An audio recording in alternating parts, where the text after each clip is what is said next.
Actually, she was in my class in Florida, if I learned it from her or somebody else. And you can take a sponge, just a kitchen sponge, and wet it and have it nearby.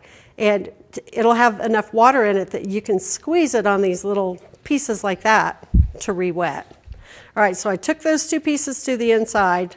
Now remember, this is where that hairpin is. I don't know if, it's kind of hard to see from the inside. So again, right here, I'm going to kind of lift that up to tuck it in, and then, let's see if I can show it a little better. That's the start. So you want to make sure that that's nice and wet. And then, here, you know what? I'm going to do this. Let's try a little bit different here. Let me show it like this. Okay. Okay. So here's your little hairpin on the inside, all right? We'll pretend like that's behind a spoke. And when you come around to end it, you're just gonna tuck it in there.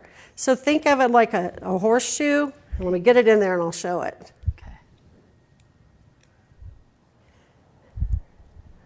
Can you kind of see that? Okay, So you basically, you just hook it through there, and then it's going to lay flat on the inside.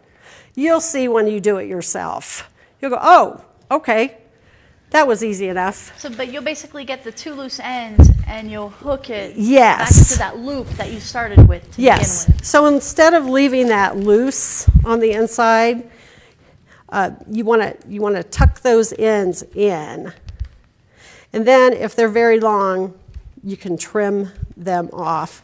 All right, so let me show that. Okay, just point to Cliff so he knows where. There we go. Right here.